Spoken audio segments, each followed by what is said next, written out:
Boring jobs are the same the world over. Doing exactly the same thing day after day after day can destroy you. The man who tells this story works as a bus conductor on a route between towns in Malawi. He has been doing this job for 9 years, but it feels like 100 years.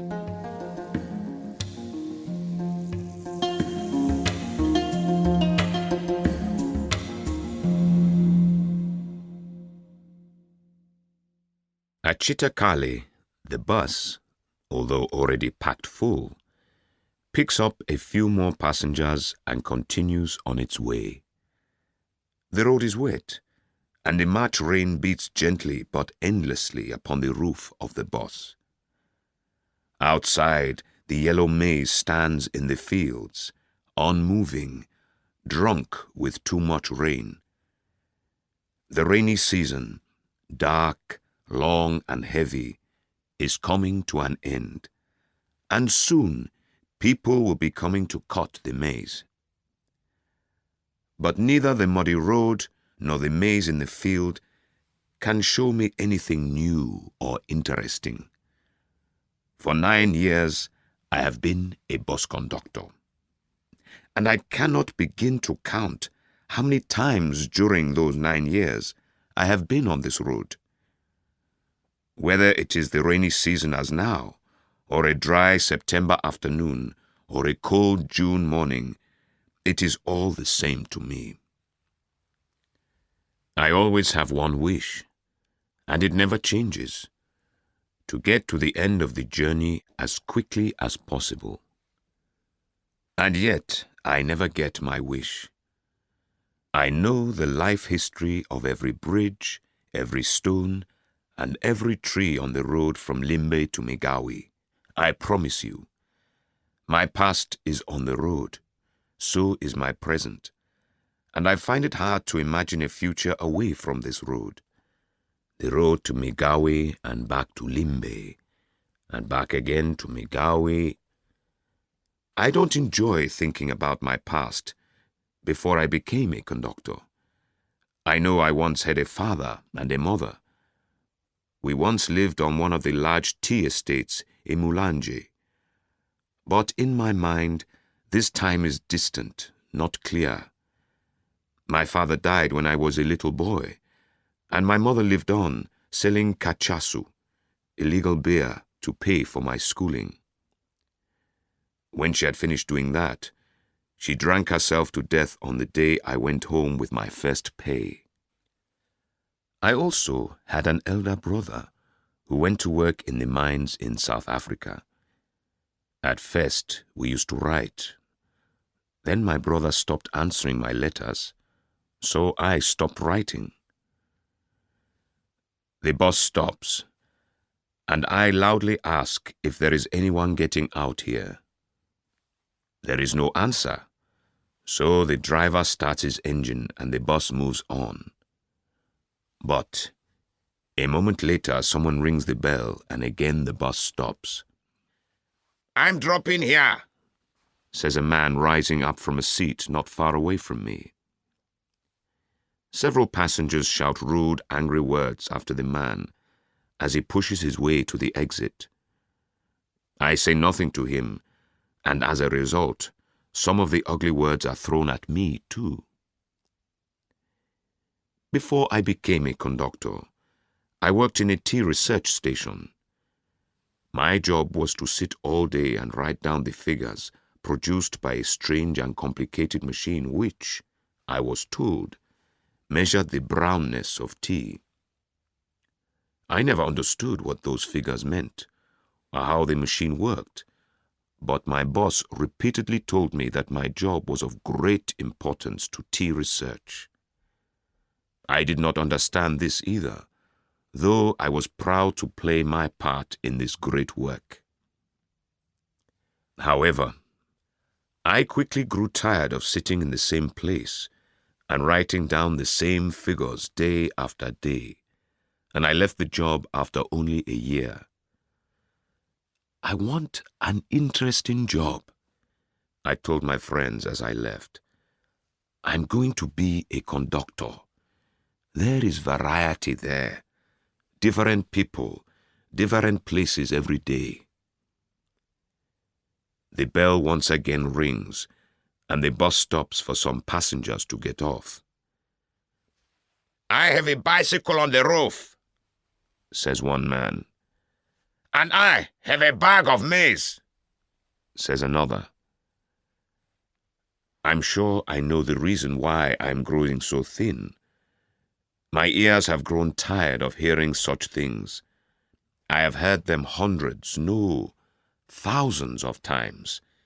Maybe one day the passengers will be kind enough not to say them. The bus has reached the worst part of the road and is moving at walking speed. The driver swings it from one side of the road to the other as he tries to keep to the less muddy parts. Many a time the wheels go deep into the mud, and all the passengers have to help in pushing the bus out. "I wonder what time we'll get to Migowi," I say aloud without meaning to. The driver, hearing me, looks at his watch, ashamed. "By 5 o'clock we should be there," he says.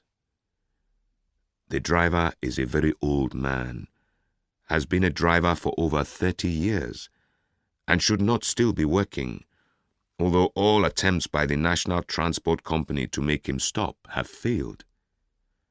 No one understands why this strange old man, who is said to be very rich, prefers to go on working.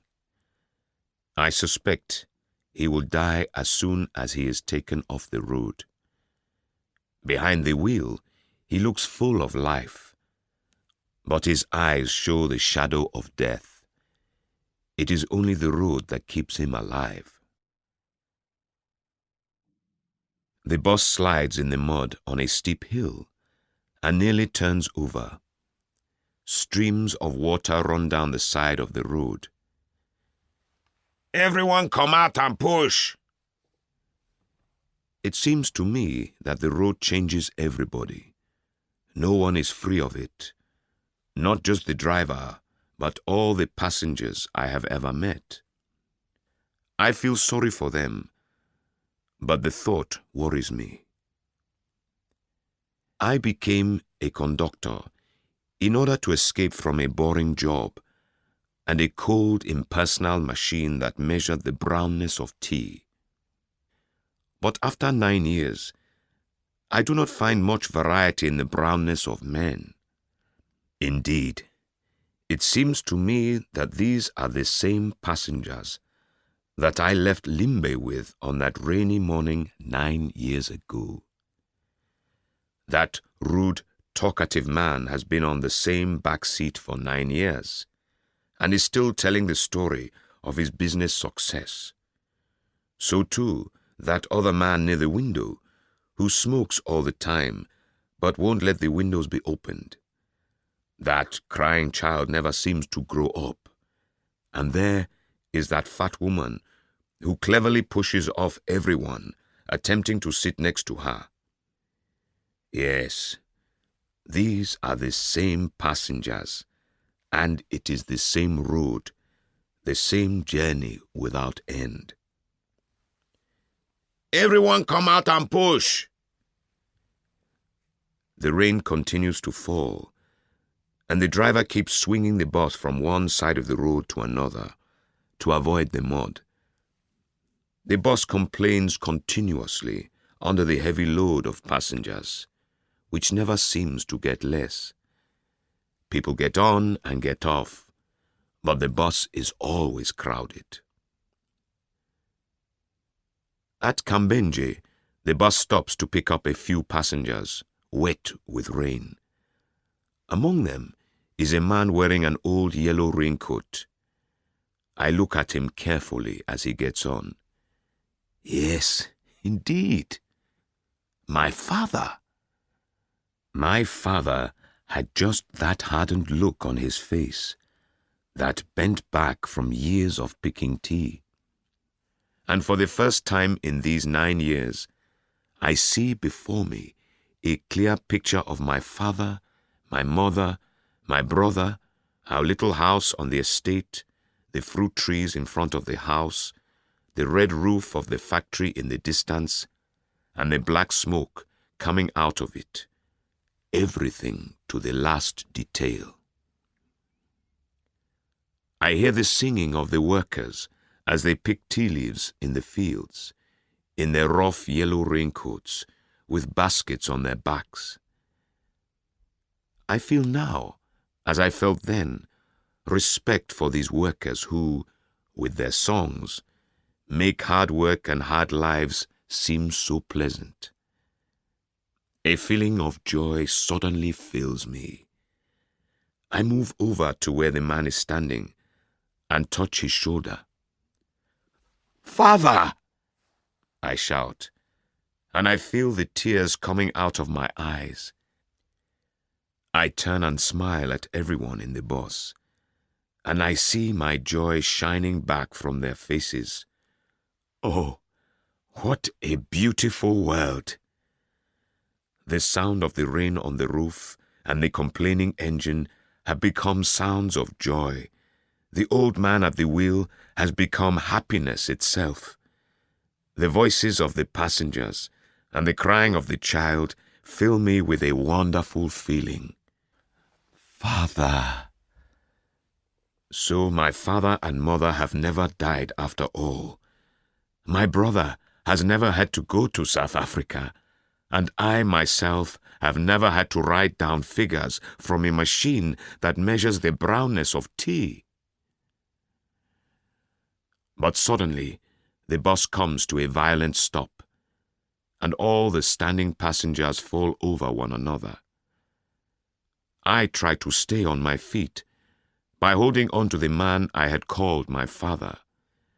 But he is already falling, and he pulls me down with him. Everything in my dream disappears. I seem to be coming back from the dead as I and the man I had called my father help each other to our feet. "Everyone get out and push!" The bus has once again got trapped in the mud. The 2 front wheels are in so deep that it is going to take hours before we can continue. "By 7 o'clock we should be at Migowi," says the driver, when we have finally succeeded in pulling the bus out. Once, those words used to calm me down. But now, as I hear them, I feel cold all over. The idea of arrival has now begun to frighten me. I say nothing, and instead look at the maize in the fields outside.